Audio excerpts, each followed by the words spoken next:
I'd like to call to order the Racine Unified School District's Board of Education business meeting this Monday, January 27th, 2025. Please rise for the Pledge of Allegiance.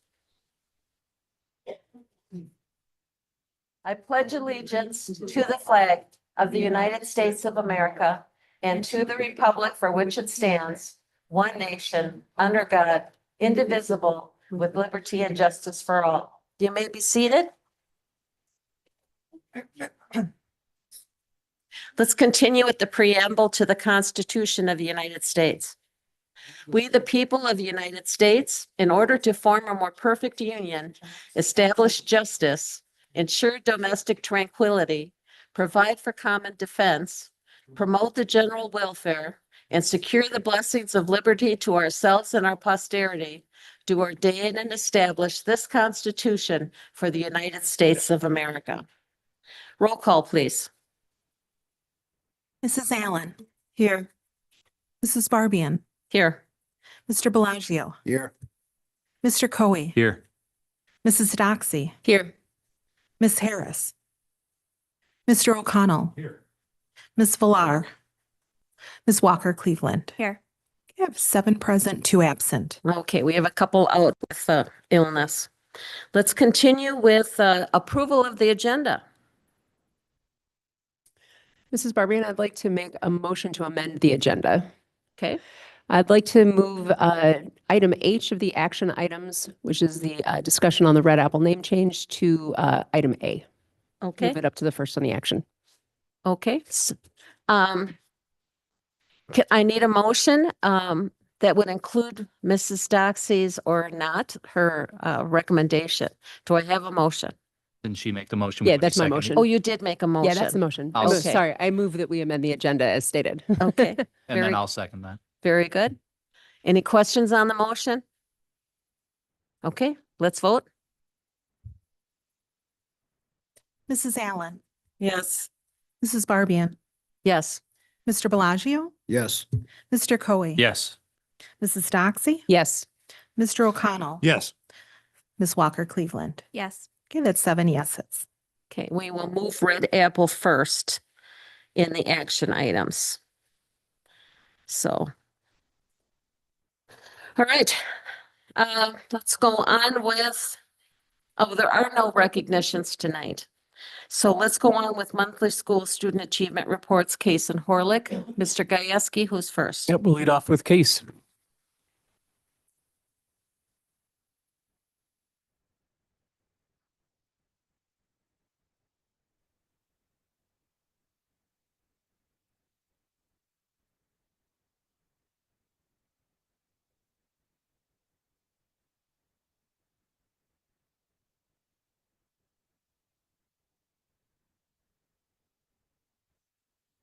Thank you for having us tonight. My name is Cassie Kranz. I'm the directing principal at Case. I have with me today Esteban Malacara, one of our academy principals, Haley Webb, an academy principal, Tom Tuttle, an academy principal, Mike Cezak, an academy principal, and Joe Arbinger, one of our ADs.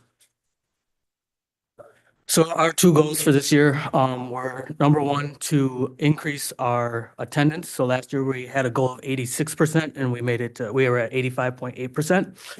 Which is a 2.2 increase from the previous year. So our goal this year is to go for 86.8%. Our achievement goal is around freshman credit attainment. So last year we went for 86% also, and we hit 87.5. And this year our goal is 88.5.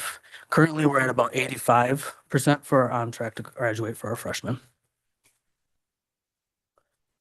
So we always want to graduate our students career and college ready. So to do that, we're looking at increasing and maintaining our communication with families, support regular and specific feedback to students and stakeholders through our gradebook, conference with and develop interventions with our 10th grade students who are considered academically at risk. This is done with our counselors and our admin team. Conference with and develop interventions with seniors who are considered at risk for not graduating. That picks up for a second semester. Grow opportunities to increase enrollment in college credit opportunities, and then develop new industry partnerships and support the ones that we already have. A big one right now is our interns that we have. So next steps for us is to continue to look at our attendance incentives. So we do monthly celebrations for 90% and above. And that can be anywhere from 900 to over 1,000 kids for us each month that we do different things with. As an admin team, we're doing weekly walkthroughs and observations with feedback. We are still working on the IB MYP authorization so that we're hoping we finalize that in April. A big one for us in the last couple of years has been IB for all. We're really looking at how do we allow our students the opportunity to take an IB class no matter where they're coming from. And so the big thing is this is actually an initiative through the IB, and it's so we got picked to try it. And so what we're bringing, we started this year with our juniors. It's an IB DP Lang and Lit class, which is going to be for our juniors and seniors. And what they do is they spend a little bit more time on not just novels, but really looking at a lot of different other texts and how they read it and use it. And so it really connects to our academy model. With doing this, we're hoping it increases our CP numbers, our career-related program numbers. And then we're continuing to work on our PLCs where we're looking at common assessments and unit planners for all our classes. Questions or comments from the board? Mr. Coley? First, thank you for bringing up the stuff from last year. It's been kind of a pain to get people to Sure. not miss those things because, it's one thing to present what it is that you're trying to do. It's another thing to come again and then not hear those things. Quick question about the specific, you have a specific pathway that is essentially the IB pathway, right? Correct. It's for our full diploma students. So what career is that readying from? Because that's one that is unique to Case. So what is that one specifically prepping them for out of curiosity? So I mean, they start with a design class their sophomore year. So they're looking at, we give them different, like they actually looked at a food truck for us. And they actually went and investigated what would it cost to have a food truck, what things need to be put in a food truck, what wraps we'd want in the food truck, and they actually presented it to our culinary arts teacher. And then she gave them feedback in terms of you're missing, like some were missing electricity, right? Like, and so like little things like that. And so they work through the design process. And so that's one thing they've been working a lot on. So that's kind of where it starts, is really looking more at not necessarily always a specific career, but like that idea of when you go out into a career, what skills do we want you to bring? And so we're bringing those all to the table. And then once they're juniors and senior, they really get into that theory of knowledge. So looking at more of that global perspective too. And just sticking with the consistency that I've usually asked is, how is math going? What is being done to address? I mean, I saw improvement. It was nice to see the data that the math has improved almost entirely across the board based on the district report card. What are you doing? What are you going to continue to do to make sure that that's moving, especially for our socioeconomically disadvantaged kids, for those students that are Black and Hispanic and whatnot? So I think our IB MYP way teaching through the lens of the MYP curriculum or way of teaching really allows us to look at not only what we're teaching, but why we're teaching it and try to connect it to things that they enjoy, right? So it's not just about here's the equation, solve it, but like, why are you solving that equation and what in your world are we bringing to the table to help you connect those things? I think high standards for our kids. We have two tracks for math with algebra and geometry, and really trying to make sure that we're challenging our teachers and our students to aim for that higher one if they can, and keep, like, if that semester they're doing really well, then let's transition into the extended version for us versus the standard version for IB MYP. Thank you. Those are my only questions. Mhm. 89 days left. Any other questions? Miss Allen? Hi, it's nice seeing you again. Yep, same. So I had the pleasure of doing a walkthrough at Case about a week or so ago. And I want to just, as I did that day, applaud you on what your staff is doing. And I'm going to just comment on the academy programs. The student ambassador who escorted me around and let me know just how excited the students are to be on these different academy pathways. And we had a lot of conversation about the culinary pathway and the health pathway. So I wanted to just let everyone know that at those two pathways, our students are able to test at the state level. And that's an example of being career and life ready when they are leaving Case. And then I wanted to also say that with the culinary also and the tech and having that tie into both of those pathways and becoming more diverse as far as s- who's actually taking those courses. So, has there been any other discussion from some of the things that we touched on that day since then? Or are we still just kind of working on some of those advances for like the next semester and going forward? Yeah, I think it's always something we're working on. I think we're right in the middle of scheduling, so really encouraging students to take an educational risk. Like if they want to try a pathway, let's try it. Let's not, hold anybody back. So I think this is our opportunity right now with scheduling to really present what we have and encourage kids to take that risk. Yeah, my point on that day was having more of that messaging come out of Case and out of all of our schools so that, I mean, we have a lot of families that don't know all of the good that those academies are doing for our children and just how to kind of bring that again down into our other grade levels. But again, I just wanted to say congratulations out loud for what you're doing in those areas. Thank you. Any other questions or concerns? Mr. Coley touched on one of mine. Your goal of having kids college and career ready, your achievement goal, it's always the dreaded algebra that's holding us back, holding the kids back. You answered his question. Is there anything specific towards algebra that interventions or whatever that you're doing to kind of help kids get through algebra in the first place? Well, I think we're lucky we have a really strong group of algebra teachers who, again, connecting it beyond just the equation, like why are we learning this? What does it connect to and things that I enjoy for a kid? I think that will really help us. I think too, though, honestly, slowing down sometimes and just giving the kids the opportunity to take in what we're doing. I think those things all help us. I don't, with IB MYP, it allows us to have the IB standard level and then the extended level. So allowing students to move at a pace where they're comfortable and then hopefully increasing it as the semester goes along so that we're getting through all the curriculums that they've seen it so that when they start to go on to those other levels of math, it's not new for them. They've seen it and they can at least recognize it. Sounds good. Mhm. Thank you for doing that. My other comment is on your attendance goal.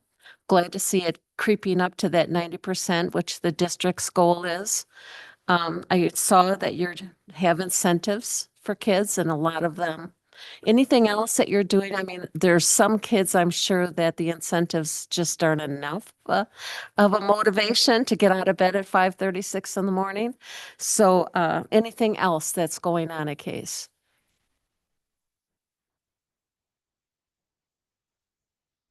Can you hear me? All right. A couple things that we do that we've been doing over the years that have really helped us out. We meet weekly in all of our academies. Counselors, administrators, secretaries, social worker, really looking at the data on a weekly basis, seeing how things have changed for individual students. If it's an increase, well, then we pull them down, celebrate them. Hey, maybe give them a free biggie bag at Wendy's, things like that. If they're decreasing, well, then we need to dig in and kind of really look at why, right? Let's go, maybe they were on vacation. Having our secretaries at the table, really, they give us a lot of insight because they're tracking attendance on a daily basis, so that helps. We do conferencing with our sophomores and seniors that are at risk, and so again, that's another opportunity, another conversation.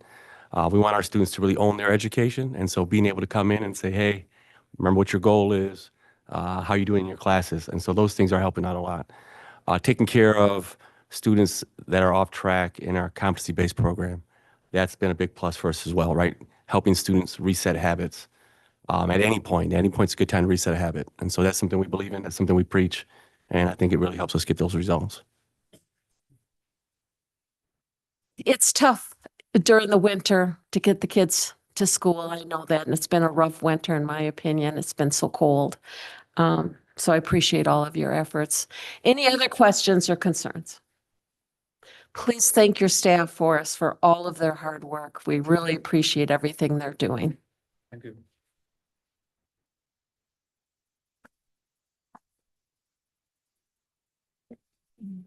All right, let's go on with my alma mater, Howerlick High School.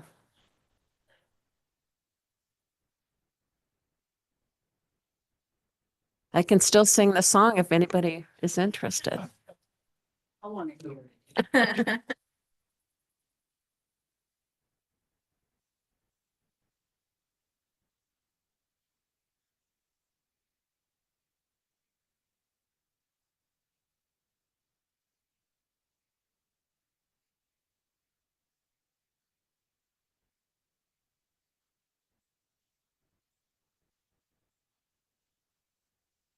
Can you push that green button? Make sure it's lit. There you All go. right, I'll start over. Good evening, everyone. I am the proud executive director and principal at Horlick High School, Tangela King. Mike Jackson, Freshman Academy. Adam King, I'm proud to serve as the activities director. Kelly Goggins, Academy of Business and Culinary Arts. And Tasia White, AP for Ed and Tech. All right, we will begin with an opening statement. Tasia? All right.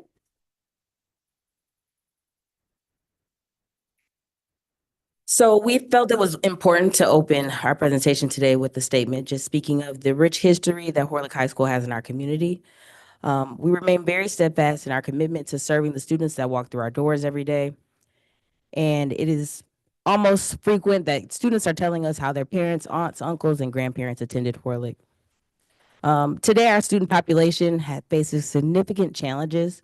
Of the approximately 1,200 plus students we serve, the majority, 900 plus, live below the poverty line, a number that has grown by 20% over the last decade. We also see a documented increase in students with disabilities and English language learners.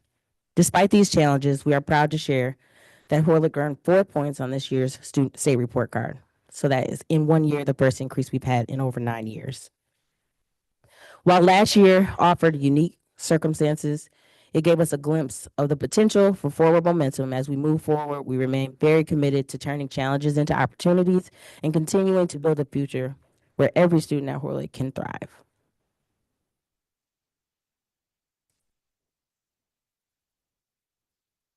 Looking at the first goal, when we're looking at the achievement goal, last year when we were here presenting, we started to deliver the message that we were looking to change the narrative of Horlick while looking at the systems that were in place. Right now, we're proud to show that through the district policies and initiatives with evidence-based grading,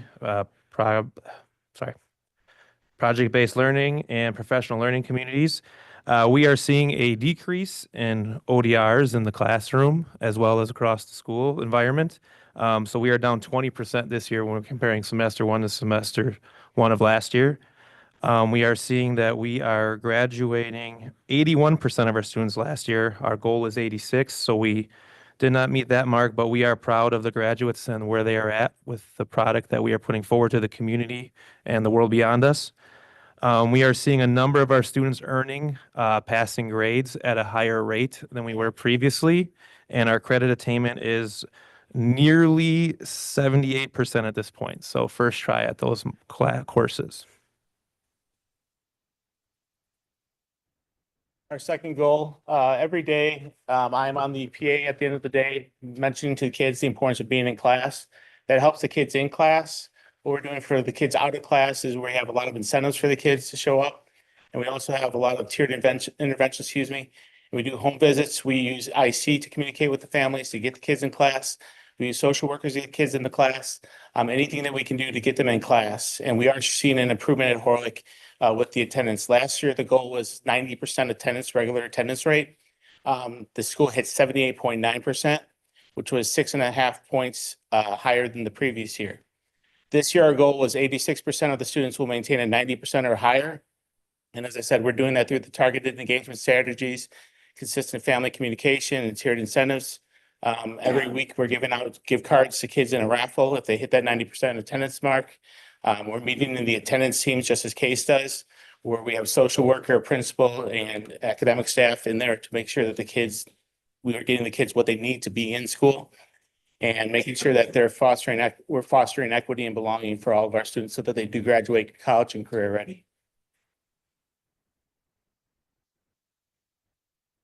So our first look at the data and our progress in the current state. As stated earlier, in the opening, despite years of stagnant data with our fluctuations, Horlick has made significant strides, evidenced by the 4-point gain on this year's school report card. This improvement speaks to the effectiveness of some of our ongoing efforts, even amidst leadership transitions. And in addition to academic growth, we've seen some other positive development. So 2 of them to point out. One is our YA program, our youth apprenticeships. We've seen yearly increases in youth apprenticeships, offering students real-world work experience and a pathway to future success. And then also we had an opportunity to host visitors from Hawaii who came to our school to learn from our successes in our academies. This recognition highlights the positive strides we've made in academic programming, student engagement, and career readiness. Yep. So despite these gains, we recognize the challenges that remain. A significant issue is the disproportionate discipline of Black students, who represents 1/3 of our student body, but account for over 50% of discipline referrals and suspensions. Addressing these disparities is central to our mission of equality and fair school environment for all students. We've also identified a concerning trend in credit attainment. Student experience a drop off in credit completion after the 9th grade with like an uptick second semester of their 11th grade year. This trend indicates a need for additional supports and interventions earlier in high school to maintain momentum.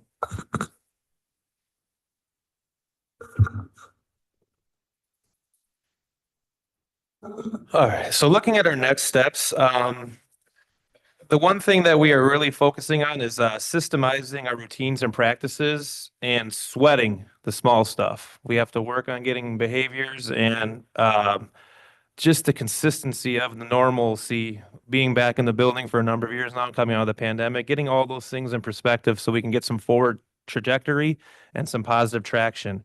So we want to instill that if we sweat the small things, we're going to create a culture of excellence that emphasizes equity, belonging, and academic progress. One of the biggest things we're finding that we're having success with is consistency and staying on top of everything that we can control. Some other supports, as Mr. Jackson pointed out, we have been implementing the OWN It group. We have also implemented a program called LIT, which is Leaders in Training. These are helping to help some of our students understand that they are leaders and they have the ability to make a difference both inside of the school and outside. We are still working on reviving the Black Student Union to enhance the belonging and representation of our students. We're conducting monthly academy and grade level meetings, making sure that we can foster collaboration across staffs, students, and families. And we've introduced the Minder Behavior Forum, which is helping to reduce our in-class and some of our behavior concerns. With this, we're using a restorative approach to discipline that helps our students to help monitor and progress through their areas where they might be having struggles with the administrators. So it's more of a, I can do this, and they have a say and help us to help work through with the problems. So we're working to go by restoring strong systems and routines. We are building a culture of excellence that will drive lasting change at Horlick. We believe these efforts around seed, sow, work, time, harvest will yield. Thank you. We want you to know that we take this seriously. We learned in the beginning of the year that 3 times a day you need a farmer. And what do farmers do? They seed, sow, work, time, and harvest, and we all benefit. We want to take that initiative with everything we touch at Horlick, with high quality instruction, with PLCs, with data-driven decisions. We plant the seed, knowing what our end goal will be. We sow the seed. Once we've planted the seed, we sow it by applying the PDSA model. We work, go back and check it to see if what we're doing is working, and we're intentional with the follow through. Then we give it time. We let teachers, we let students reflect and show their work, and we celebrate that work. And at harvest time, we can show what we've been sowing. Rafe Esquith says, work hard and be nice. And Michelle Obama said, be focused, be determined, be hopeful, be empowered. The Horlick admin team knows that there's a lot of work to do, but we stand here because we know it takes all of us to do it.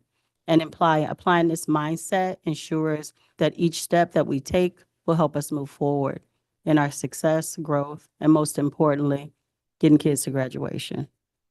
Thank you. Thank you. Any questions or comments from the board? Mr. Coe? Same thing. Thank you for putting the stuff from last year on there so that we know what you were doing, what you did. You're not going to achieve, people need to understand we're not going to achieve every goal. I don't hit my student achievement plans every year for a variety of reasons, whether it's attendance, whether it's, God forbid, like a family tragedy that does not allow that student to do what they need to do in class or other things. My question for the, I know you're kind of alluding to it, but in like looking at your data for the graduation rate to kind of continue, how are you going to get the juniors there just looking at the data? Just the current numbers, what they are, Okay. you know, would prefer them not to do credit recovery, but that should really be really a last resort kind of thing because the rigor in that isn't going to be the same as it would be in the traditional classroom. Yeah, so one of the things that we have found with some of our restorative practices we're implementing is a number of our students, there's a direct correlation sometimes between behaviors which are preventing them from earning those credits. So we've done a lot of reflective work where we say, how is this going to help benefit you if you're making these small decisions today and not going to class? You're missing out on instruction.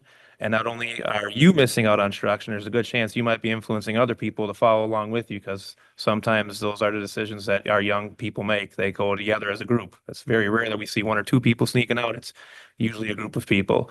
So with the new math curriculum, for example, you referenced math with Case, we've spent some time this summer working with the district officials to see what the new curriculum was.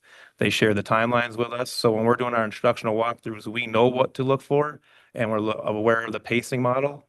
So that way, when we're giving feedback to the teachers, we can also see where the students are at to help them understand. So when we're in our PLCs, it's a whole process of understanding that it takes more than just a student, it takes more than just a teacher, it takes everybody on the same page at the same time together. So another thing that happens is if we see students that we're interacting with aren't in class and not achieving well, we're able to have that model where we can bring the teacher into some of those restorative conversations as well to see what the students might be missing out on from their perspective. Because it's, as you referenced as a teacher, you know when your lesson is on, you know when your lesson is off, and you know if your students aren't getting the material that you're trying to deliver to them. So we think it's a whole process where we can come together to help it close those achievement gaps.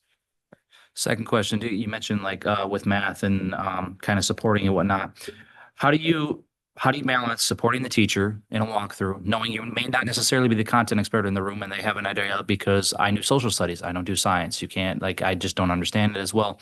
But how do you support them, but at the same time, balance that out with math is something that kids often do struggle with. And if you continue to push them and say, well, I need you to be here at this point because that's what the district calls for, but the student is not ready to move on. Like, it didn't matter what they did. I never understood logarithms. I could have used another 2 to 3 weeks in logarithms at Park High School when I was a student. It was the only thing I didn't understand. I can still do the quadratic formula for some darn reason, but I can't do that one. So how do you balance the district needs us to do this, but if you push them, then you're making a student go forward in something that they don't understand. So that's kind of, where's the balance in that? It's in the time and in the reflection. So with our approach, we don't do, the district said, this is where we need to be. This is where our students need to be. We also tell the truth. We identify who those students are and where we're missing the mark.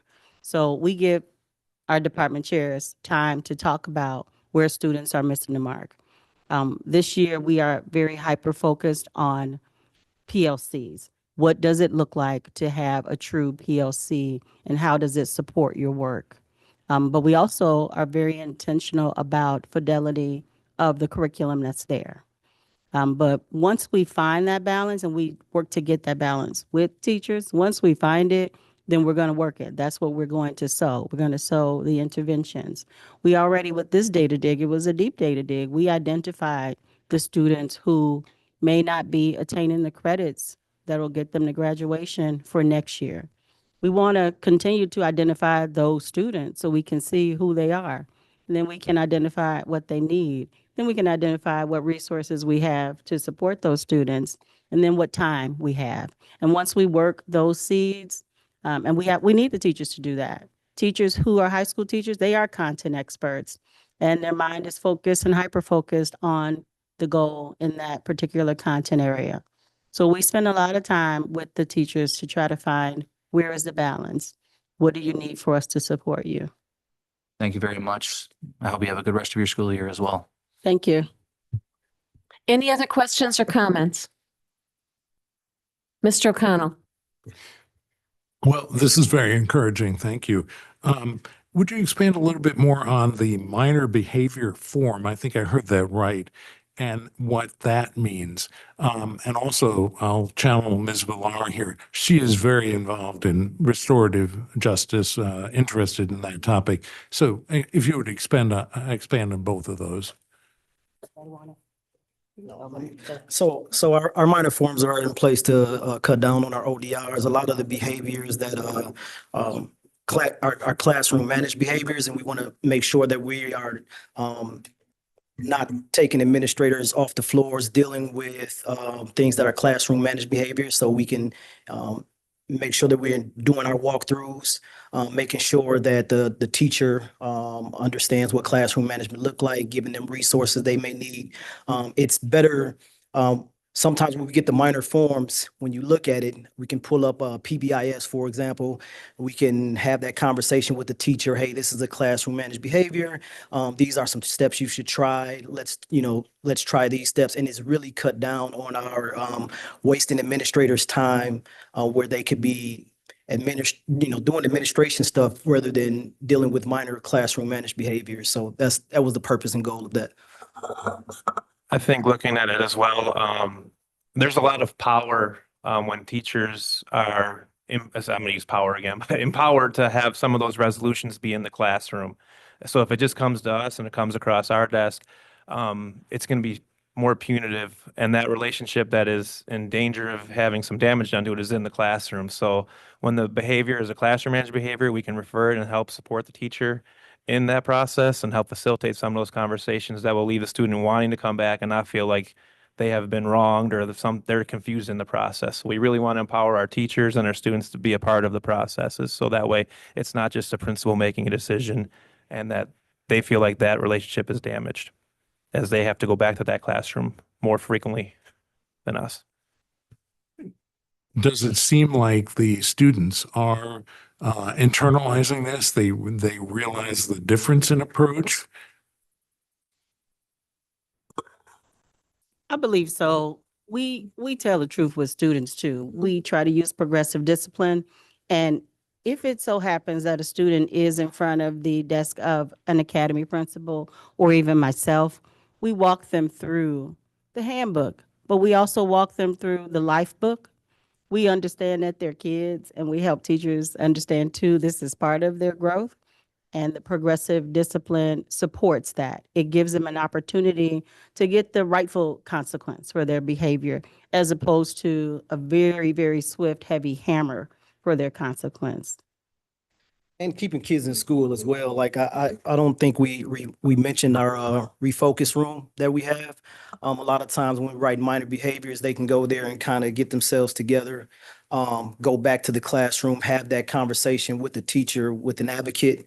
And we've actually been stretching our advocates, not just for our freshmen, but to try to address that need that we talked about with the upperclassmen, the need for them to be assisted as well. So we've been trying to stretch what we have, so. Great to hear. I hope it bears fruit, and I want to hear more. I'll ask again next year. Any other questions or comments from the board? I was going to talk about the math, specifically algebra, but Mr. Coe talked about that. And I'm just going to add on to Mr. O'Connell's message. Can I tell you how much I appreciate your honest and transparent work with African-American students and ODRs? It is a big concern on the board when we see this every month, the number of our African-American students who are receiving suspensions. I love your strategies that you're taking. I love your approach to it. I view it as not just strategies to be successful in school, but something that will even help them be successful in life, something that they can carry through. And I know that you do it with all your students, not just your Black students, but you have specifically looked at, we need to address this and we need to help them. Something's going on in their life that is making them act out. What can we do to help? And I love that approach and I thank you for it.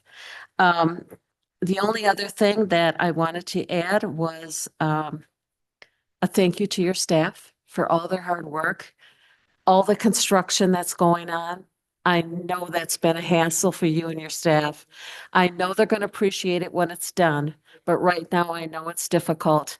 And then, of course, we had the internet go off, so another struggle for them. So thank you for your staff for everything they're doing and their positive attitudes. I really appreciate it. Thank you for being here.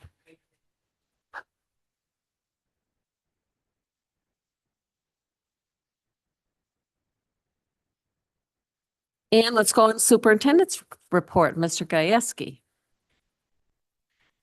All right, we'll start off with just a quick overview, again, about our results that was presented at the work session. Starting off with a reminder that reported on mathematics and science progress, with our math making reasonable progress with some exceptions that were noted, and our science making reasonable progress towards achieving the results that we want. And then our operational expectation, the financial planning and auditing, again, all areas came in compliance, so that's good. And then a couple of, always lots of district events and happenings and things like that. A couple of things I was a part of last couple of weeks that I want to mention to you is I had the privilege of attending and speaking momentarily at the GEMS conference. That's our Girls Empowered in Math and Science. And that's our middle school girls all across the district that come out for a really exciting day that is all about them and all about their learning in math and science, which is really important toward the goals that we just talked about in math and science, and really an inspiring day for them. So I think we've gone on 12 years of doing this, which is great. Also, I had the privilege to speak at the MLK celebration event last week. Very nice event. Our Gilmore Choir did what our Gilmore Choir does and sing beautifully. And we had some a student from Jerstead Agerholm and a student from Mitchell speak about how what Martin Luther King meant to them, and was proud to see our kids perform and speak out in front of the group. So that was very nice. And then I also was able to take a walk through Schulte. There's no drywall up yet, but the bones are there, and it is an absolutely gorgeous school. It is amazing looking. I cannot wait for all of you to be able to take a look at that. The students in that side of our district are going to have a beautiful school next year. I cannot stop talking about it. Ms. Villar also toured it with me, but that part of our community is going to have a beautiful school, which just makes me think about all of us in here that are looking forward to Red Apple and the beautiful school that will be as well. So good things happening. Thank you, Mr. Gajewski. It is now time for public comment. Opportunity for the public to speak. The board invites those district residents in attendance to offer in-person testimony at this board business meeting. Speakers must be present and sign in before 6:30 p.m. to be considered for public input. All speakers are limited in the remarks to not more than 2 minutes. A maximum of 1 hour is allowed for public comments. We ask you to appoint a spokesperson if the concern is a group concern, and to supplement verbal presentations with written reports if necessary or desired. Personal attacks will not be allowed. Ms. Tobias, do we have anyone signed up for public comment? Yes, we do. So our first speaker is Jeff Coe.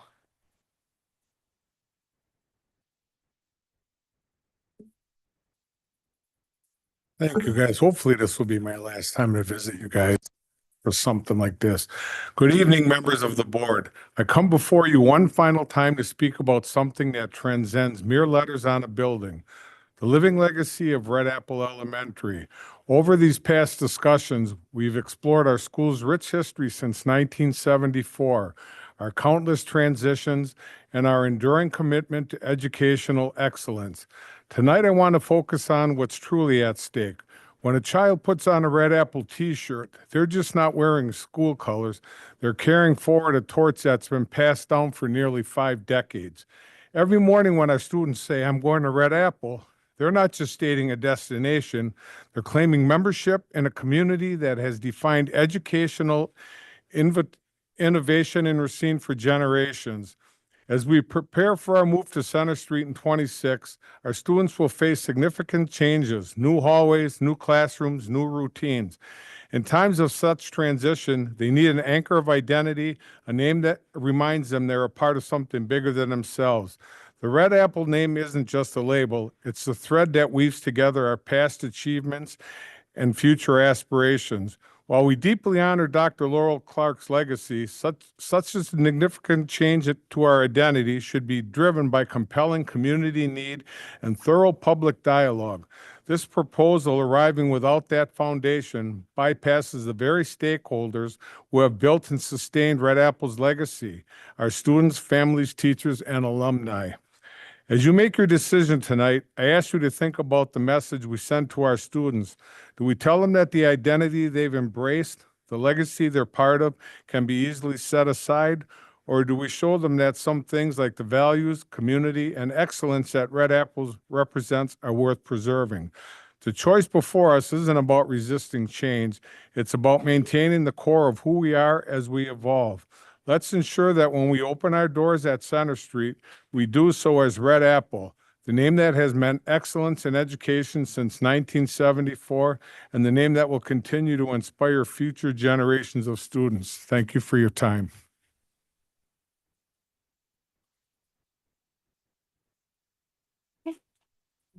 Our next speaker is C. Bongo Prinench.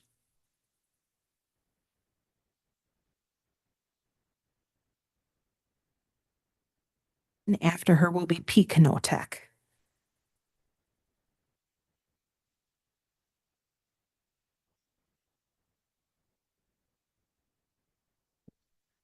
Hello. Oh, good. This is on. Hi, my name is legally Carolyn Paninsky. However, I have been called Bongo since I've been 8 years old. I was the school social worker at Red Apple Elementary School for 22 years. Like Mr. Coe, I absolutely 100% agree with the idea of remaining Red Apple. Absolutely no disrespect to the brave astronaut, but Red Apple is absolutely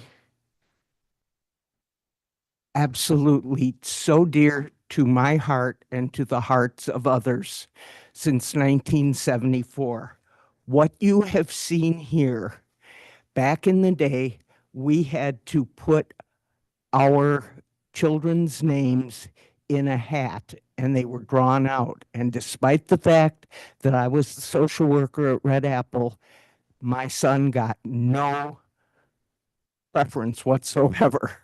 It was just a matter of, I didn't put him in for Bullfine Arts because he is not talented in music or art.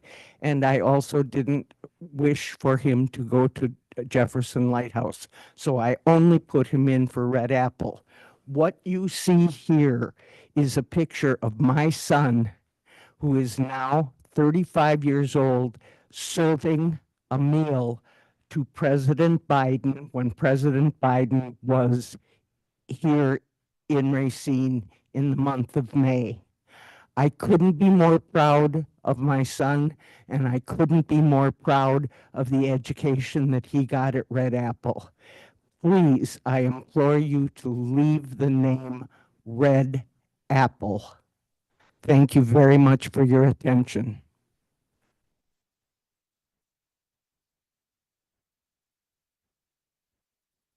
Next, we have Pete Knotek. After him, Eden Loza.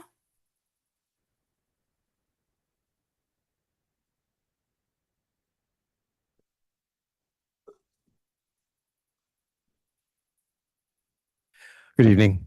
My name is Pete Knotek. I live at 3812 St. Clair Street here in Racine. I represent the Racine Community Coalition for Public Education. The coalition includes individuals and organizations dedicated to ensuring high-quality education and equitable public education for all students in the school district. This evening, coalition members are presenting to you 643 signatures on petitions requesting that the board pass a resolution. The resolution we seek calls on the Wisconsin State Assembly and Senate to discontinue the use of public tax dollars to fund private school vouchers. Further, the resolution we ask for calls for increased transparency on the amount of local taxes funding private school vouchers.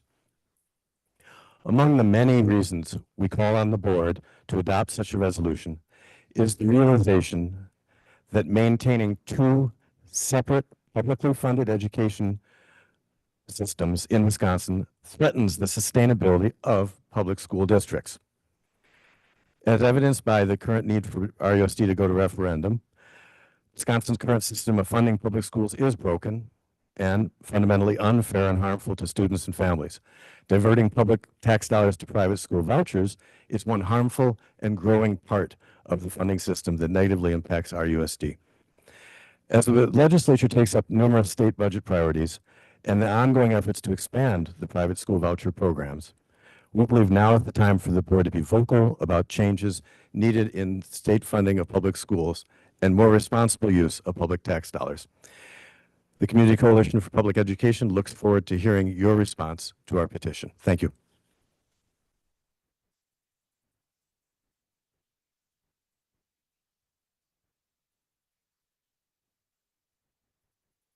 Next, we have, is it Aiden Loza?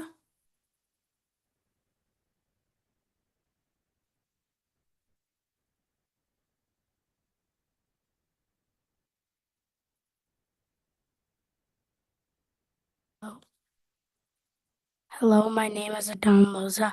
I am a fourth grader at Gilmore Fine Arts. I also have two sisters at GFA, one in sixth grade and the other in second grade. My older brother is in 10th grade at Case. GFA has an after-school program, Express It Through Words, with Mr. Nick. It is all about students getting together and expressing their feelings and emotions through writing, singing, dancing, and art. I also have choir class with Miss Armstrong. She has taught me how to sing and dance and put on shows for the community all around Racine. She has also won many awards and trophies for our school. I wave hello to my K-5 teacher across the street from my home. Miss D'Amato was pregnant with Nico when he went on a field trip, and how Nico is in our school. During COVID, Miss Ensign took our class on a virtual Disney trip. Miss Chappelle was always giving me warm hugs. I had so much fun in Miss Mahalik's class, and she always had a movie on for us on Fridays.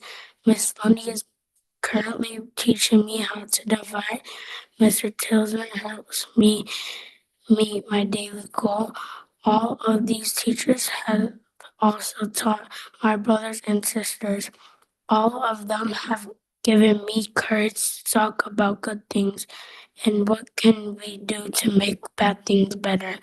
I am here today to say stop giving our money to the private schools, stop sharing our money with private schools, and bring all the kids to my public school so that they can also have all of the great experiences I have had. Thank you.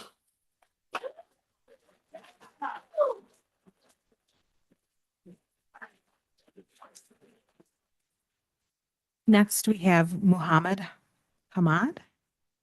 And then after him, Kim Anderson.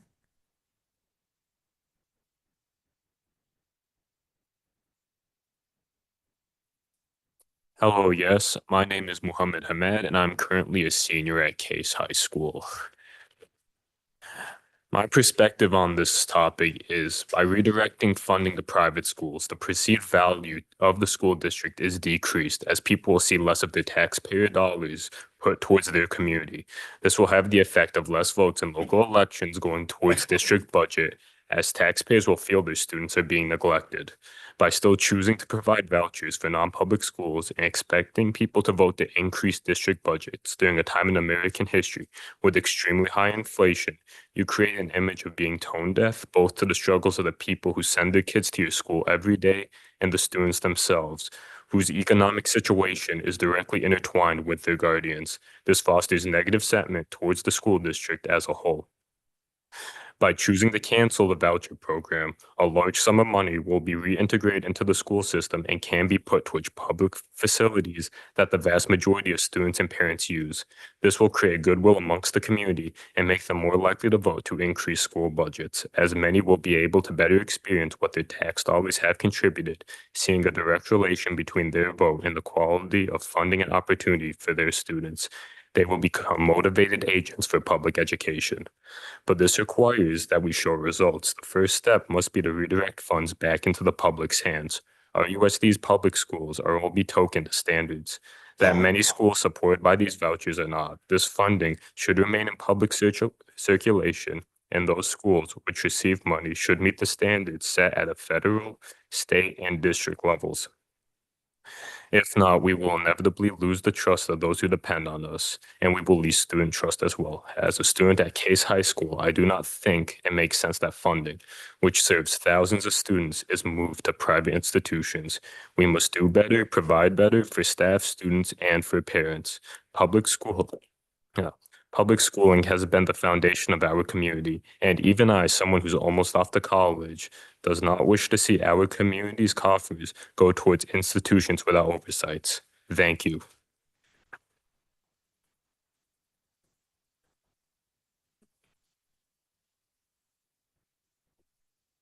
Next, we have Kim Anderson.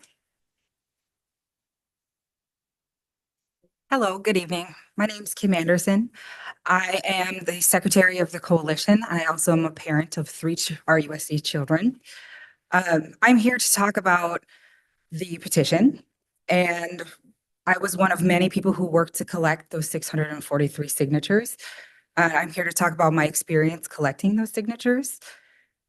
I collected around 150 of those signatures. I went door to door in my neighborhood.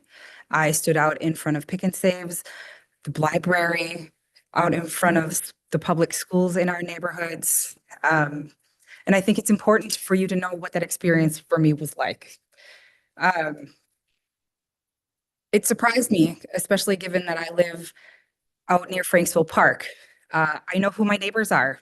They're far more conservative than the voters that live in the city. And I was surprised how many of my neighbors were willing to sign this petition.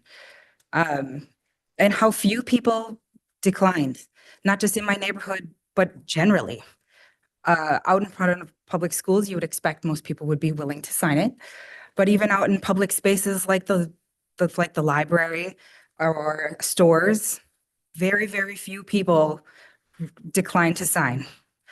Whether there were people who said they support the voucher programs, but I want you to know there is a lot of support in our community to work towards ending the private school voucher system. That's all I really have to say about it. So thank you for your time.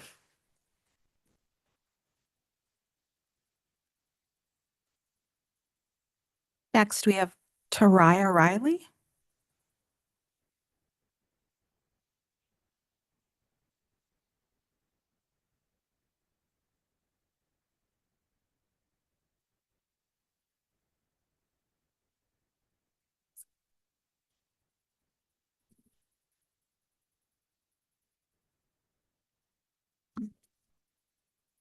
Buenas tardes, mi nombre es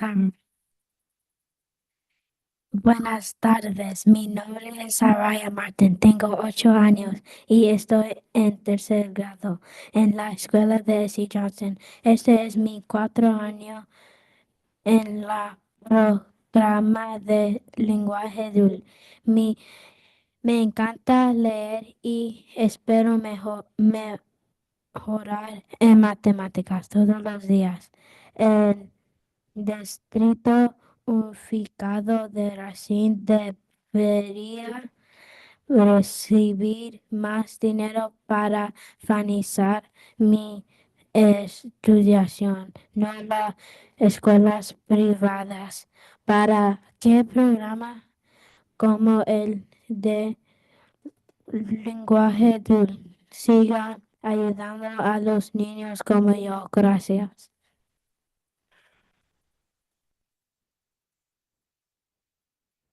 So what she said is, my name is Araya Martin. I am 8 years old and I'm in 3rd grade at S.C. Johnson Elementary. This is my 5th year in the dual language program. I love reading and I look forward to getting better at math every day. Racine Unified should get more money to fund my education, not private schools. So programs like the dual language program can keep helping kids like me. My name is Taria Riley, and you just heard from my daughter, who she stated is her 5th year in the dual language program. Coming from an African-American household where Spanish is not spoken, this program has provided my daughter with the opportunity she would not have had otherwise. Let me ask you, how many Black girls do you know can speak Spanish? Programs like this are essential for creating opportunities that empower children to break barriers and thrive in a diverse global world. Before choosing RUSD, I considered private schools, but none of the many that I contacted offered a dual language program. This program is something unique and valuable that only RUSD provides in our community. If our USD loses funding, programs like dual language could be cut, leaving families like mine without access to these life-changing resources. I urge you to protect public school funding and ensure opportunities like dual language remain available for all children, regardless of their background. Thank you.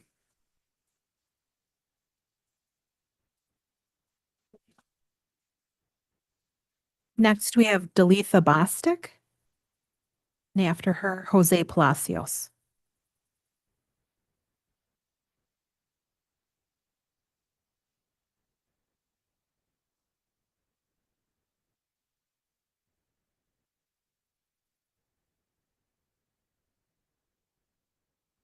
My name is Doraya and I'm from Starbuck and I'm in 2nd grade.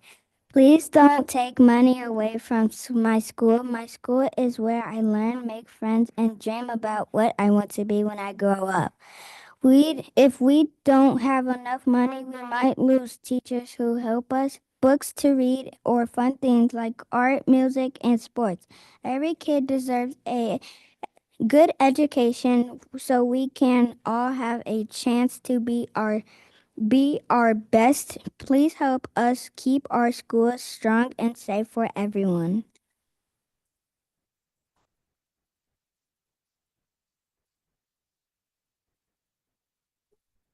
Next, we have Jose Palacios. After him, Nikki Fisher.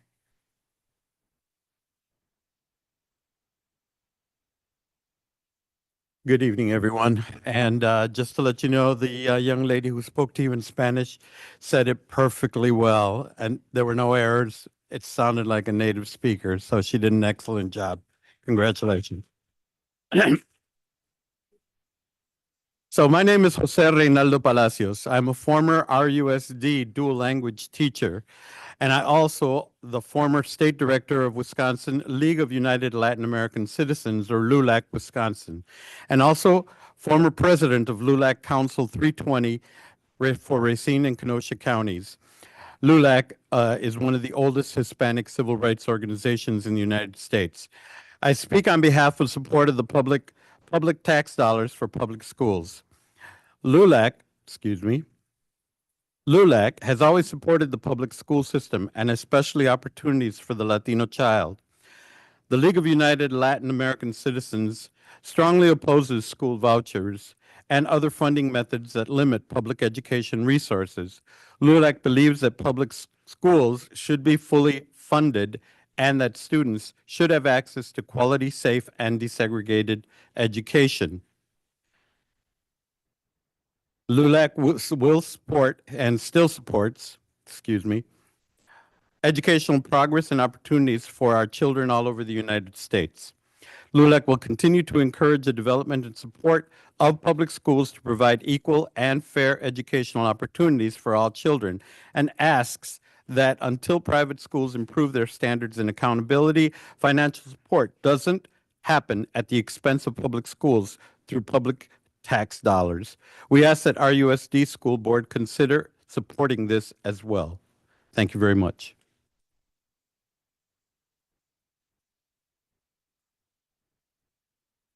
Next speaker is Nikki Fisher. After her, Andrew Simon. Good evening. I'm Nikki Fisher, 161 Marybird Lane. In addition to what everyone else has said about this petition, I wanted to address 3 final questions with you regarding the voucher resolution. One is, what's the downside of doing this? The second is, why you? And the third is, why now? First, the downside question. Frankly, I don't think there is one. For most people, public funding for public schools is not controversial. Most people understand that public schools exist to ensure that every child has the opportunity to learn and that we have the educated citizens our democracy requires. Most people also understand that public education is a public good, like fire and police, and that we fund it as taxpayers because we benefit from it, whether we have children or not. I also collected a few dozen of these signatures, and I only had 2 reactions. The first one was, well, of course. And the second one was total shock that $40 million of their tax dollars were going this year to private schools. Even 2 nuns who taught for decades in Catholic schools signed enthusiastically. So the second question is, why RUSD? When I went to the WASB conference last January, I sat next to a school board member from a rural school board, and she told me that they were struggling because $175,000 of their taxpayer money was going to private schools. And I looked at her and I said, oh my gosh, we're on close to 40 million, and she almost fainted.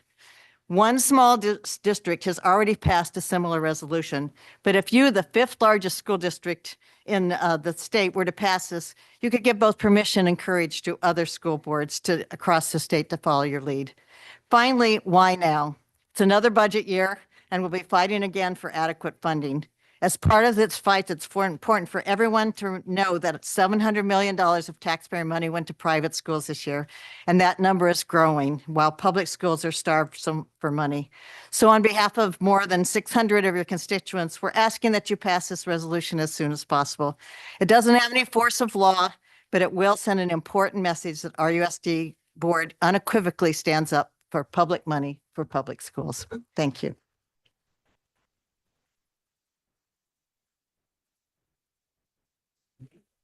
Next, we have Andrew Simon.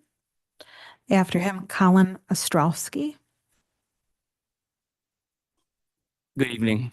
I'm a parent of 2 students enrolled in Racine Unified School District. I recently found out that the district has a policy in place to fraudulently lower all student grades using standards-based grading. The district policy rounds all earned grades in each standard down to the next half point between 0 and 4. So if a student earned a 3.99 in a standard, the district rounds their score down to a 3.5. If a student earned a 3.49 in a standard, the district again rounds their score down to a 3.0, which is a B. This rounding down happens to all students in each standard of all subjects, so A's become B's, B's become C's, C's become D's, and so on. Then at the end of the semester, the district again assigns the lowest possible letter grade for the subject based on these lowered standard grades. For example, a student in an English class that has 6 standards earned or was given a rounded down score of 3.5 in 5 of those standards. In the 6th standard, the student was given a rounded down score of a 3.0, which is a B. That student would then be assigned a final semester English grade of a B by the district, despite having 5 A's in 5 of the standards. One high school teacher I spoke with, who had over 140 students first semester this year, calculated that 42 of the 140 students were assigned a lower letter grade due to this district policy than what they earned in the first semester of this school year. Every teacher I've spoken to believes that what the district is doing is unfair and harmful to the students. Fortunately, across the district, there are teachers spending dozens of hours manually calculating student scores to determine what grade was actually earned.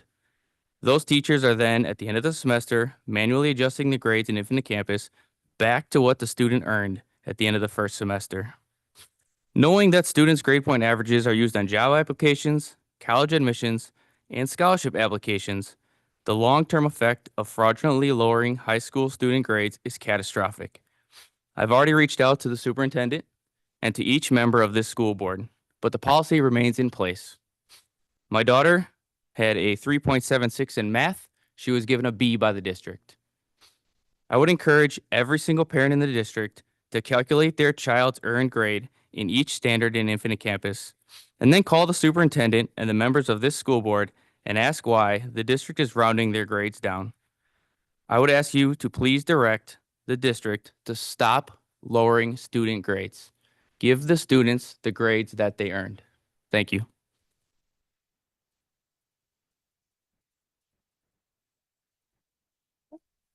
Next, we have Colin Ostrowski. After him, Aaron Cortese.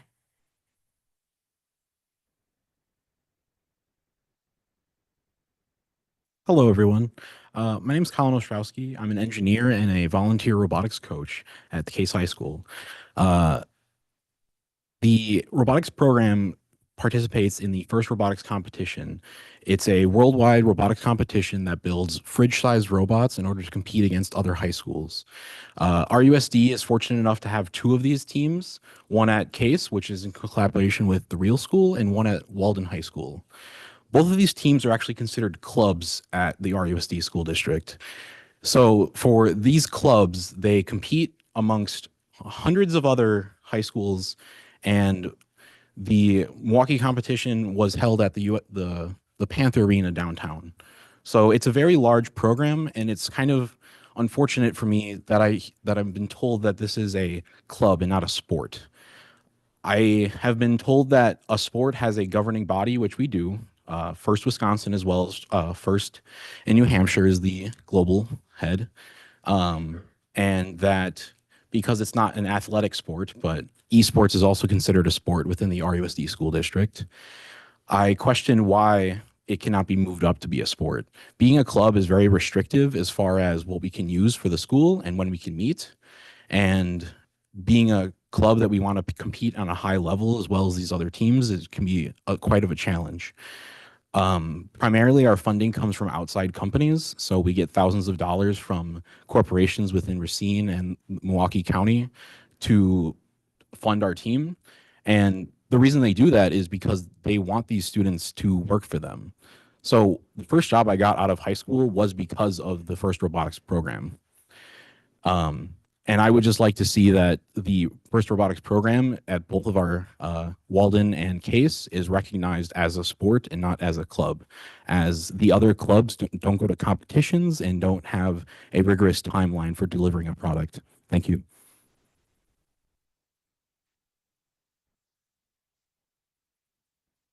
Our final speaker is Aaron Cortese.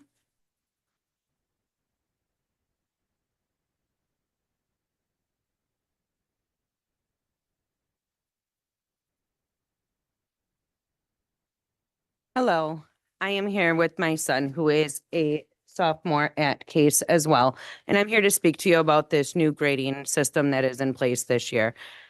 Some of my issues that I've had and I've experienced since he has gone into Case says last year I noticed he had a 3.97 GPA, and it all pointed back to his advanced 8th grade algebra class that he had.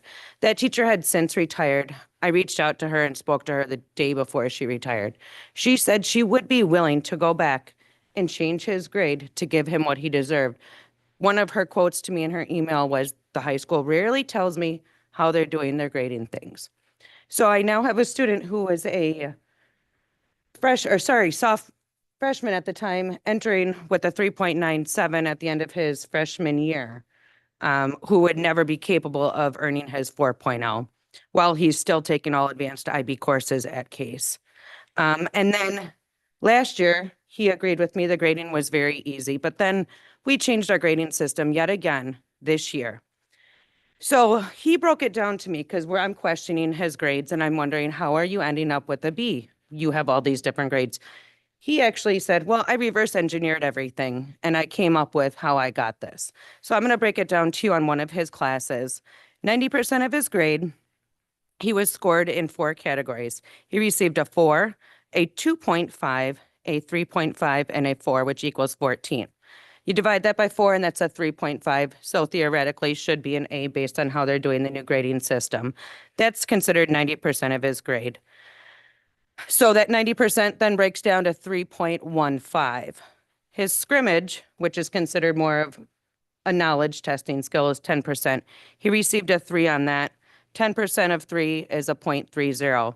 So adding 3.15 plus 0.30 gives him a 3.45, which is only 0.05 points away from earning that 3.5A. Instead, he's rounded down and given a B.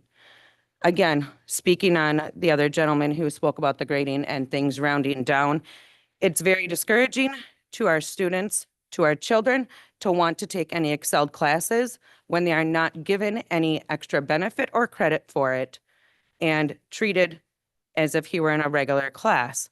So it's going to be discouraging these kids to want to do more challenging courses when it's going to be easier for them to sign up and take the lesser route to get that A that he deserves and wants. Thank you for your time.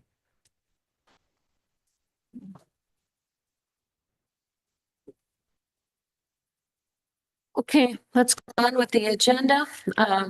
We changed the agenda so that the Red Apple item is going to go first. And I'm going to ask Mr. O'Connell to present it for us since the chair, April Harris, is out ill today. Mr. O'Connell. Thank you, Ms. Barbian. The District Facility Renaming Committee met on Monday, January 13th. We listened to multiple speakers regarding the proposed name change from Red Apple to some name that would also identify astronaut Laurel Clark.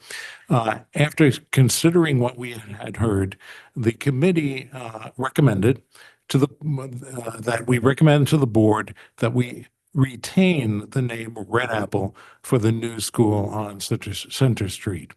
The rationale was we were impressed by the history and the accomplishments of Red Apple, and we're concerned about it losing its brand, its reputation. And also that when we looked at past practice in the district, with particular reference to Walden, that when a program moved to a building, it didn't lose its name. That was the rationale for the recommendation that is before the board tonight. It was not unanimous. There were 4 of us present, and the vote was 3-1. So it was not a unanimous recommendation, but it is the one we're coming forward with now. Ms. Barbie and I will move that the board vote to retain the name Red Apple for the school when it relocates to Center Street. But I expect that Mr. Coe will also want to speak on this item. So I can hold back on making that recommendation until after he has had his opportunity. All right, I was going to ask both Ms. Harris and Mr. Coe if they had anything they wanted to add, as you were also on the committee. Ms. Harris? No. Ms. Allen, sorry.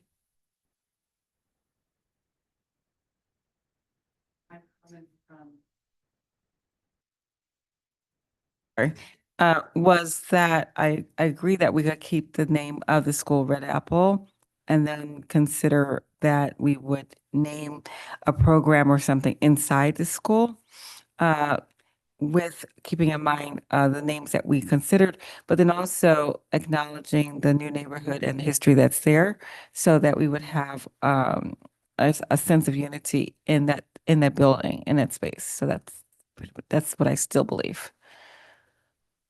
Mr. Coe? So wasn't expecting to necessarily say anything and kind of have my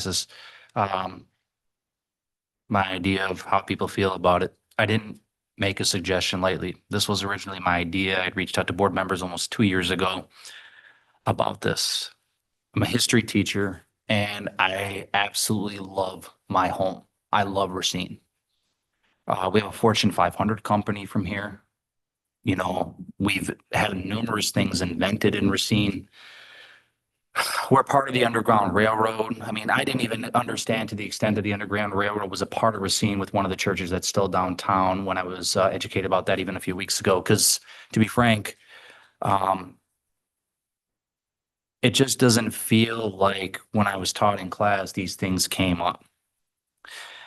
I take a lot of pride in everything that Racine is and it stands for. I hate when people bash my home, bash my community. I've lived here my whole life with zero intention of ever leaving. When I presented Dr. Laurel Clark, again, there have been less than 100 female astronauts. There have been less than, I think, 65 female astronauts from the United States. She was around number 30. And if I have a daughter, my fiance absolutely loves science. Her favorite movie is Interstellar. She loves everything about it. You know, that's somebody I would want her to kind of look up to. No different than the students at Jerstead Agerholm when they hear those names. Because to be frank, when it was brought up to me, I do often hear for Jerstead Agerholm, the only word is Jerstead. And it's a shame that the Harold Agerholm family often feels like their son is neglected as a World War II veteran who received the Medal of Honor, saving dozens and dozens of people's lives. Dr. Laura Clark is a member of the United States Navy who received the space version of the Congressional Medal of Honor. I thought was more than deserving. Was never attempting to remove it. If you go back to originally, I always threw out the idea of hyphenating the name. And some people had pressed it upon me that, well, wouldn't the same thing happen if you do Red Apple Laura Clark? Would her name be neglected? I understood that. I know people will also bring up there's the splash pad, and I'm going to say it that way because I have never, ever heard anybody call it anything other than the splash pad. No one has ever said that it's the Laura Clark splash pad. I know it's touchy, and I'm going to stand by how I originally felt. I hope people, Red Apple included, I'm sure Mr. Campbell will do everything he can with his students and young girls at the school, regardless of how this vote goes, that I hope those kids know who she is. It's something, I got a niece there. I want her to know who she is. She's an art person. I do want other people that, you know, Ms. Harris and others have brought up to be acknowledged too. I brought up Maria Morales at the last meeting. She's a civil rights fighter not far from here. She's 80 years old. Maybe there are other ways through the academies to acknowledge people who are living, to give them their flowers, I think has been mentioned at a meeting. I'm sorry, I just felt like Laura Clark's name was being forgotten in a place she called home. So I'm going to leave it at that. And I hope no one is frustrated with me. I thought it was a reasonable ask. I thought it was a fair person to have the conversation, but there are 7 of us here, 9-member board, the community. I know there was the survey that seemed to overwhelmingly favor the idea of the change, but I'll leave it at that. Thank you. Any other questions or comments? Okay, I will entertain a motion. Ms. Barbian, I move that we accept the district facility renaming committee's recommendation that the school district retain the name Red Apple for the new school on Center Street. Do I have a second? Mr. Bellagio seconds. Any questions on the motion? Let's vote. Mrs. Barbian, Yes. Mr. Bellagio, Yes. Mr. Coe, No. Mrs. Doxy, Yes. Mr. O'Connell, Yes. Ms. Walker Cleveland, Yes. Mrs. Allen. Yes. That's 6 yeses and 1 no. Red apple stays red apple. I would like to pick up something Miss Allen said, that there is something that Red Apple could embrace with the Laurel Clark history. And I spoke to the superintendent about it, and he said that there are some ideas floating around. Mr. Reynolds has come up with some great ideas, how we can still incorporate Miss Laurel Clark into the Red Apple school system or school building. There are, through the survey, there was a lot of interest in doing so, that they wanted that to happen. So I asked Mr. Gajewski to add it to our agenda on the February work session. And Mr. Reynolds will present to us, although I just told him about it, he didn't even know, these ideas that he has to share with the Red Apple and Laurel Clark integration. So I hope that there's a way that we can still keep a piece of her in that school. Okay? All right, let's go on to the determination of open enrollment seats for the 2025-26 school year.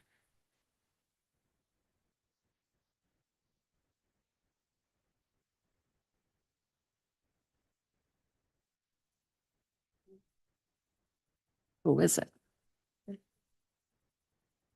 Felicia Howell. Mr. Gajewski, you want to pick this up? Ms. Barbie, and I'm trying to figure out which one of the attendees is Felicia. Oh, okay. Just give me like 2 minutes.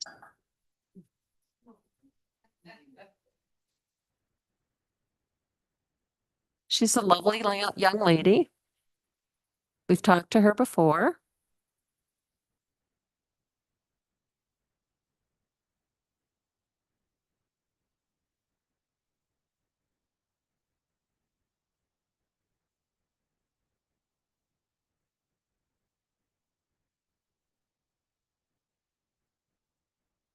We have all of the information on our screens on the schools that are closed and which ones are open and et cetera, et cetera.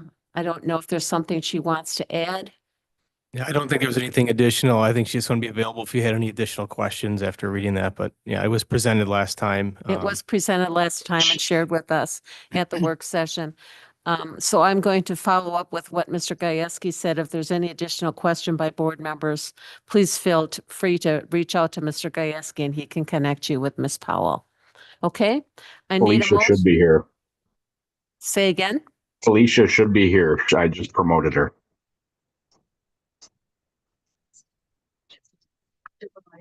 Felicia, are you here?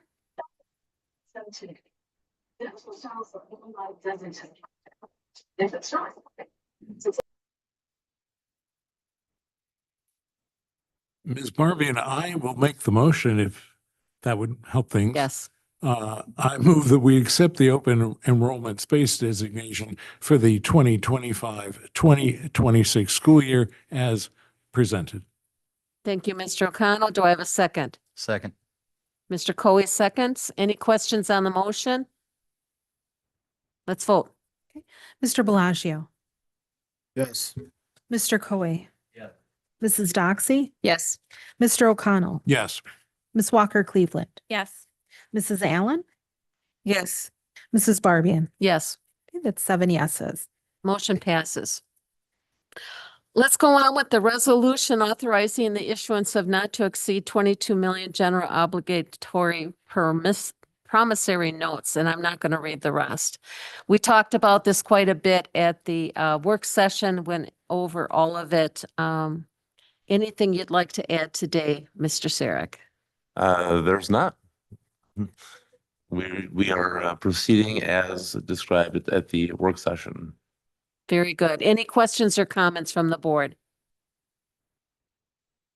Okay, do I have a motion? Ms. Barbie, and I move to approve the resolution authorizing the issuance of not to exceed $22 million general obligation promissory notes and establishing parameters for the sale of not to exceed 135 million general obligation promissory notes.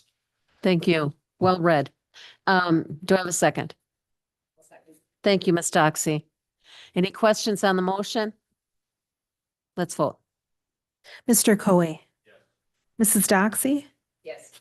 Mr. O'Connell? Yes. Ms. Walker Cleveland? Yes. Mrs. Allen? Mrs. Barbian? Yes. Mr. Bellagio? Yes. Okay, that's 7 yeses. Motion carries. Let's go on with the next agenda item. Approve the resolution authorizing the transfer of funds. Mr. Sirik. So you are receiving an updated bond defeasance worksheet. We ended up defeasing $16.6 million of future bond payments, which is going to result in an estimated a little over $10 million of future bond interest. Anything to add? Savings, bond interest savings, sorry.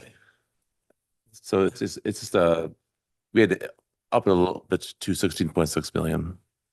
Yeah, I just want to add that this so everyone's clear, because I know a couple of board members weren't here when I was here a couple weeks ago, that these are remaining proceeds from some of the initial projects that were done, along with interest earnings that were accumulated on those proceeds over that period of time. And the only thing you can do with those dollars are additional projects, but the projects are essentially completed, or to pay down debt, which you are doing tonight. All I can think about is I stare at all of these numbers. And remember the work session, we went over all of this. And we had the audit person here and all of the numbers bless your hearts for pursuing this as a career, because I know I would never do it. It is way too much math. But thank you for doing it, because we need it. Any other questions or comments from the board? All right, do I have a motion? Ms. Barbie and I will move that we approve the resolution authorizing the transfer of funds, the establishment of an escrow account with respect to, and the defeasance of certain of the general obligation refunding bonds dated April 5, 2023. Do I have a second? Thank you, Mr. Bellagio. Any questions on the motion? All right, let's vote. Mrs. Doxy? Yes. Mr. O'Connell? Yes. Ms. Walker Cleveland? Yes. Mrs. Allen? Yes. Mrs. Barbian? Yes. Mr. Bellagio? Yes. Mr. Coe? Yes. That's 7 yeses.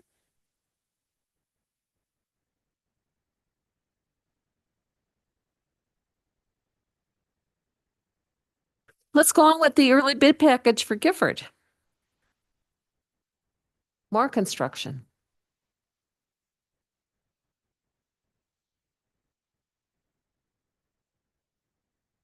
Thank you, Ms. Barbian. As presented earlier this month, administration is recommending the board approve the early bid package for construction at Gifford K8 in the amount of $1,292,131. Any questions or comments from the board?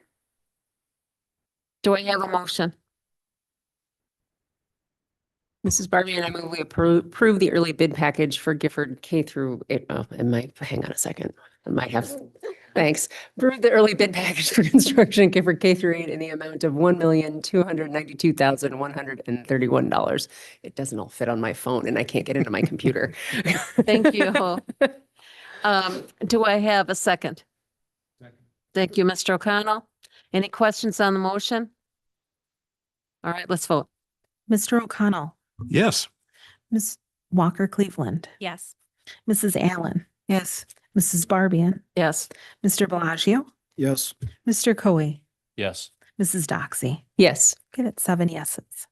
Motion carries. Let's go on with Wadowitz. Thank you, Ms. Barbian. Tonight, administration is recommending the board approve the early bid package for construction at Wadowitz Elementary in the amount of $1,196,977. Thank you. Any questions or comments from the board? We went over all of these items at the work session, much more in depth.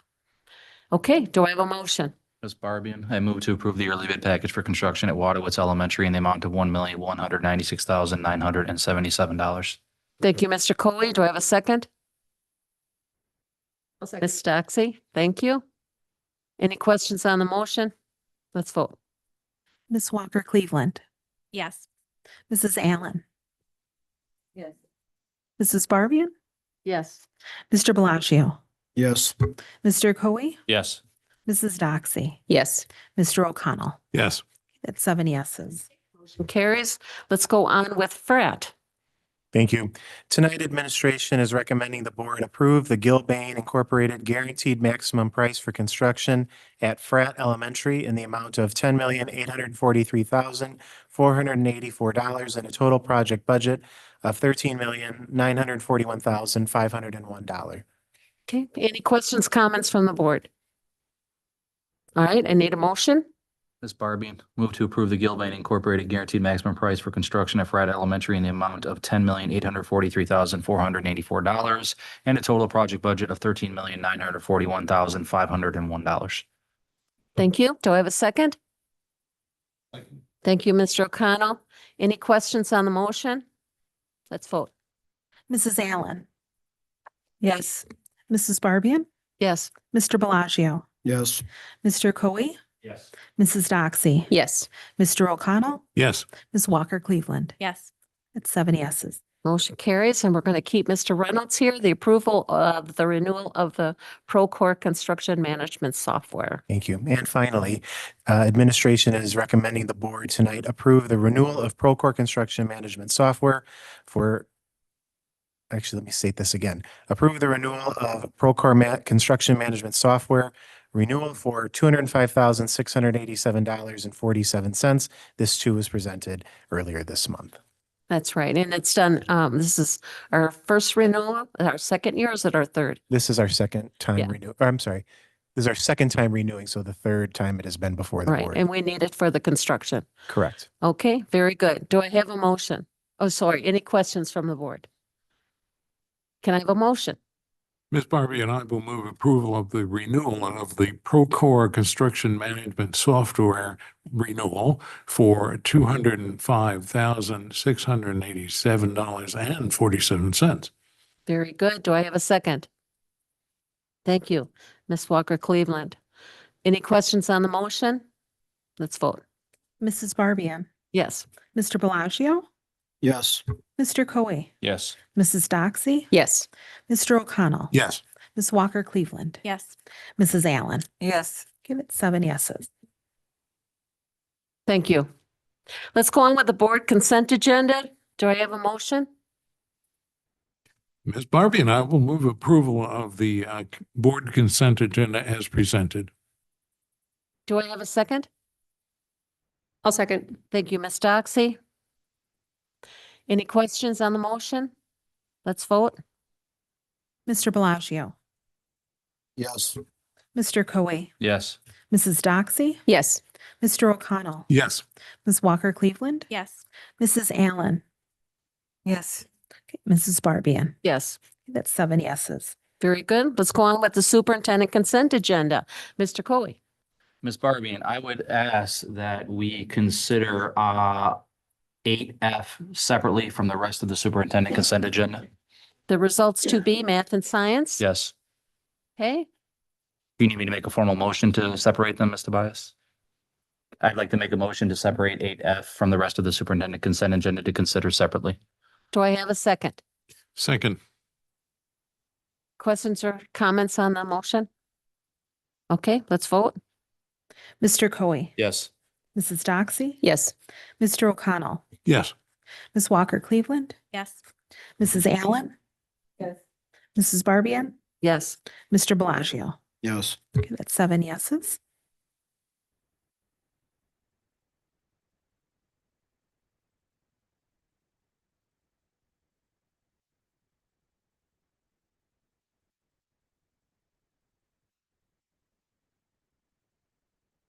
All right, let's consider results to be as first.